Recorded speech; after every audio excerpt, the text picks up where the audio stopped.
Alright, the highly awaited Boruto Chapter 53 is finally out today, and we get to see the conclusion, in a sense, to the Isshiki fight between Isshiki versus Naruto in his new Baryon mode, his new final form, Sasuke and Boruto. But we saw at the end of the last chapter, he was able to teleport Kawaki to the battlefield because he was able to lock onto Naruto's chakra from the prosthetic arm on Kawaki. At this point, Naruto is completely out of energy. It doesn't seem like he can move very much at all, just kind of laying on the ground. And we saw that Sasuke took a severe beating in the last couple chapters, so he's pretty much down and out for the count too. The only one who's able to really put up a fight right now is Kawaki, but he's not a very powerful ninja. This chapter is incredible, so many twists and turns. We're gonna dissect and break it down right after this. This video is brought to you by the one, the only, the notorious Raid Shadow Legends. To battle! The infamous dungeon battle game is now available on both PC and your phone, now with over 500 awesome looking champions to collect and organize. Use my links below to download Raid yourself to your mobile phone or your PC while I tell you more. This month, Raid got their biggest update ever, the Doom Tower, filled with 120 floors, secret challenge rooms, and 12 seriously badass bosses to take on. Whoa, hold up, dear man, don't put the star there, it goes on top, you dummy. And you, girl in the blue, yeah, I'm talking to you, don't you open that present, we gotta wait till Christmas. Kids. All you have to do is hit the link in the description and get your free Void Champion XP booster, 50 gems, and some energy refills, and even an ancient shard as soon as you get in-game. And you'll get this awesome champion, the Bulwark, for free, and he'll be a huge help in Doom Tower. You'll find extra rewards here in your inbox for the next 30 days only. Now basically, Kawaki was tortured and raised by Jigen, who was the leader of the Kara, but inside Jigen was Isshiki, basically controlling him like a parasite all along.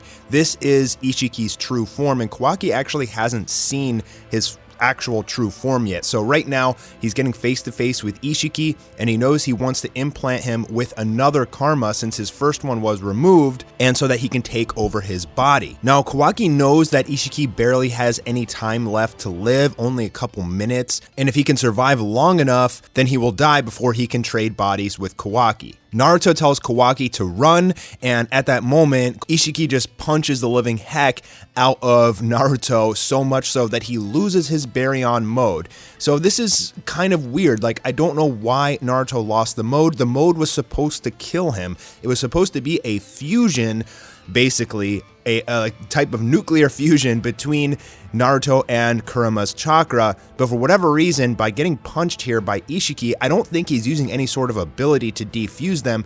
It looks like just taking damage defuses Naruto, which doesn't make any sense. We don't get an explanation in this chapter as to why Naruto is able to survive using the mode, even though it was said that it would kill him, which is very, very strange. Kawaki charges in at Isshiki, which is very unwise, getting grabbed by the throat as Isshiki says don't struggle, it'll be over in a flash. But then we see Sasuke use the Rinnegan to exchange places with Kawaki, and Isshiki is very surprised, getting pissed off at this point. Everybody's like ants and pests to him at this point.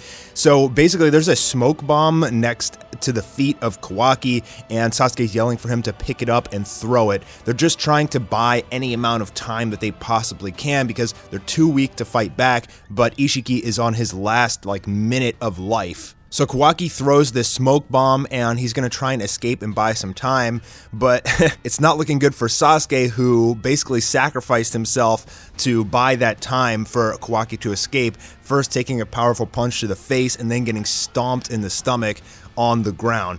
And we've seen Sasuke over and over in this battle just get completely annihilated by Isshiki. Unfortunately, he's just like the Piccolo of Naruto at this point.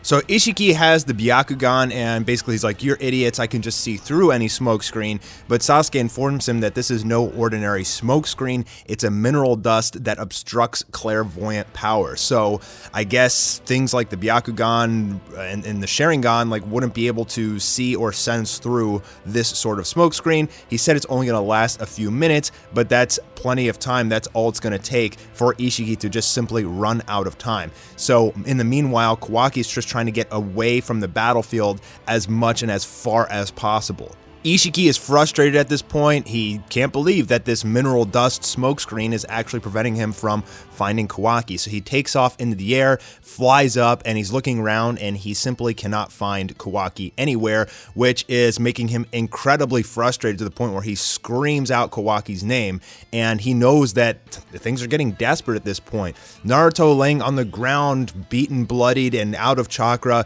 is just thinking to himself, just keep running and get away. It's our only chance if you can just get away. And Isshiki acknowledges that he has no time to waste. So to draw Kawaki out, he decides to actually go after and kill Naruto. So he flies down at Naruto and just slams him while he's in his base form, and he's completely vulnerable, just with the most crazy, like, crushing knee or kick to the stomach. It looks so painful, and he tells Kawaki, come out within 20 seconds or I will kill Naruto. He knows that Kawaki has a soft spot for Naruto and vice versa. For whatever reason, as Kawaki's running away, his prosthetic arm that Naruto had given him just like simply falls off. And as he stares at the arm, he starts to have some flashbacks of basically when he was a child, when he was being tortured, when he was being raised to become the new vessel for Isshiki. And that's Jigen, who's his, like, I guess you could say, father per se, who was the one who was beating him and kind of training his body.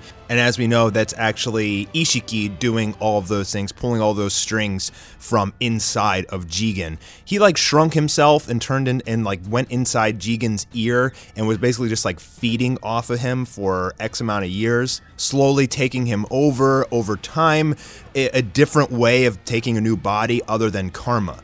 And then he starts thinking of Naruto, how Naruto treated him with kindness, told him that he could become a great ninja because he reminded him of how Naruto was when he was a kid. And Isshiki is counting out 3, 2, 1 as he's about to finish off Naruto, but then we see Kawaki ends up revealing himself. I really like this shot of Kawaki standing there up on the mountain. It's a very dramatic, emotional, and almost heartwarming image as he reveals himself, putting everybody in jeopardy essentially, but to try and save Naruto's life, the man who was the first person to show him that there's more to life than just simply being tortured and beaten. There's more to life than just simply being someone else's vessel. And so he shows himself as an idiot, and this is what Sasuke calls him. Isshiki saying good boy and darts in directly at Kawaki. Kawaki uses a fire jutsu, but obviously that's not going to work on Isshiki, who can just nullify any ninjutsu, and that's part of the reason that he's so damn strong. You just can't use anything on this guy. He can either nullify it or he can shrink your attacks, your weapons. It's just really hard to do any damage to this guy at all. So he flies in, he just grabs and hugs Kawaki, saying, what are you doing? You think you're a ninja now? And Kawaki says that Lord Seventh took me as his student. He said, I have a knack for it. You can't become a ninja. In fact, you should not be anything else either, other than a life that'll be snuffed out to become my vessel. Kawaki says he gave me a reason to live, and Isshiki says, to what end? Thanks to that hand he gave you, I found you, and thanks to the affection that he gave you, you allowed yourself to be caught. That's the reality. Kawaki says, you don't understand a thing. A world without Lord Seventh has no worth to me. I'd rather be dead. That's what I'm saying. And I think it's funny because it's kind of like Naruto fans who are reading this right now are like, yeah, Boruto without Naruto isn't worth reading, right? That's why Naruto dying in this battle is such a big deal. If he dies, I think the manga will be dead, at least to a lot of Naruto fans. And we see that Isshiki is putting his karma back on Kawaki. So the karma overtakes his body, and Isshiki lets out a thunderous laugh because he knows he won this battle. He says that everybody made him sweat cold a few times, but he can sleep freely now because finally he'll have a healthy young body. This is Kawaki's basically destiny all along. But as he's thinking to himself, his fingers start to fall off, and he says, looks like my times ran out. You were so close though. I'll give you credit for pushing me this far despite being a lesser species. But then something miraculous happens. The karma that is on Kawaki just vanishes, and Isshiki freaks out. As Kawaki says, you mind telling us how many seconds you have left? And you see Isshiki starts screaming, and he's like, what is going on? This is impossible. I got the karma on you. I should be taking over your body. What is happening? And we see that Kawaki had a shadow clone. So the one Kawaki that flew in and allowed himself to get grabbed and put the karma on him was a shadow clone. And Isshiki is like turning into dust. He's crumbling and breaking apart. And that was, I guess, his last-ditch effort. I don't think he has any more time to try and grab the real one, and Kawaki knows this. So interestingly, Kawaki was able to use some ninja abilities and outsmart Isshiki. Even Naruto can't believe it, and Kawaki says, it seems like you want to say something, not that it matters. You're gonna die. Totally outsmarted and beaten by a mere vessel. Talking that trash. So whatever it is, this is your reality. Sleep all you want, you piece of crap. And then he steps on Isshiki, which turns him into powdery dust. And Isshiki is dead, at least we think so. I'm pretty sure he's actually dead. Naruto says, what a shocker, I can't believe you used the shadow clone jutsu. And he says, it's still a work in progress, I can barely make the one, but I'm glad it worked. Everybody's okay. But Sasuke wants to know what the power Naruto used is. He's talking about the baryon mode, saying the energy expenditure wasn't normal. Are you absolutely sure there isn't some serious risk to using that power? And as Naruto's about to answer, which he should just be dead. I mean, I don't get, they don't explain why Naruto was able to survive using the power. Kurama said, you're gonna die if you use this, and he's not dead. So I don't know what the whole point of that was. Maybe that's because Kishimoto took over and he's like, oh, hell no, I'm not going to kill Naruto this way. I got other plans for him, right? This is Kishimoto now taking over the Boruto manga, so maybe he's just like retconning what Kurama said a chapter or two ago. But as they're talking, as they're kind of celebrating, Boroshiki comes in and stabs Sasuke in the eye with a kunai, getting his revenge. If you remember, Sasuke stabbed Momoshiki in his eye hand thingy with a kunai, so this is like basically payback for that. And in the final page, we see that Boroshiki is alive and he wants to kill Naruto and Sasuke. He wants revenge, and he said, I never thought you'd actually defeat Isshiki, but good, you're the only nuances left. So we've seen Momoshiki come out before in Boruto once in the manga, and he was just ridiculously powerful. And this, I guess, only happens when Boruto gets like knocked out. Momoshiki can like take over his body momentarily. So I don't know how long this is going to last. But with the strength of Boroshiki, there's no way that Naruto and Sasuke can fight back. Like, they are way too weak. Sasuke just lost his Rinnegan. Like, the only person that can basically fight back is Kawaki, and Kawaki doesn't have the power of karma anymore, so he's going to be way too weak. Now, my question is, are they going to get help from the rest of the Leaf Village? Possibly, but I still don't really see many people that could come close to the strength of Boroshiki. Naruto and Sasuke could probably defeat him and return Boruto to his regular state if they were at full power, but they're on their last limbs. Like, they both can't even move at this point. So they're going to have to survive for long enough that Boroshiki runs out, because it can't last forever. Eventually, Boruto should come to. But we see in the beginning of Boruto the anime, Kawaki has karma all over his body. So what I'm wondering is something going to happen here where Momoshiki transfers his karma over to Kawaki? Now, also, Momoshiki told Boruto, those blue eyes of yours will take everything from you. And I'm wondering, maybe Boroshiki is the one to kill Naruto here. And in a tragic twist of events, Boruto kills his own father while he's basically like unconscious and Momoshiki has taken him over. That would be really crazy. I can't wait to see what happens in the next chapter. This is a huge cliffhanger.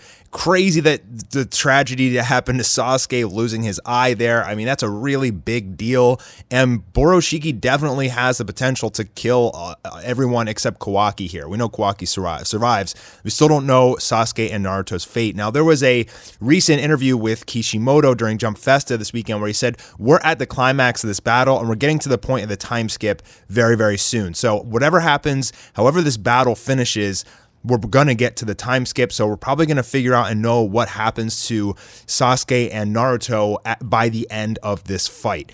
The interesting thing to me, though, is after the time skip, the very first episode of Boruto, Kawaki has karma, and then we see Naruto saying, you know, I'm still a ninja, and he wants to fight. Now, my question is, like, maybe that Boruto that we saw in the first episode, you're meant to think that he's a good guy, but maybe that's like Momoshiki or something. Like, maybe Kawaki's actually the good guy from the first episode of Naruto. But how is Kwaki going to get the karma? Is he still able to like activate the power even though Isshiki died? A lot of questions now that Isshiki is dead, and a lot of things don't really add up. So there's going to be some major plot twists in this next chapter or two. I'm super excited. Let me know what you guys think in the comments down below, and I'll see you on the next video.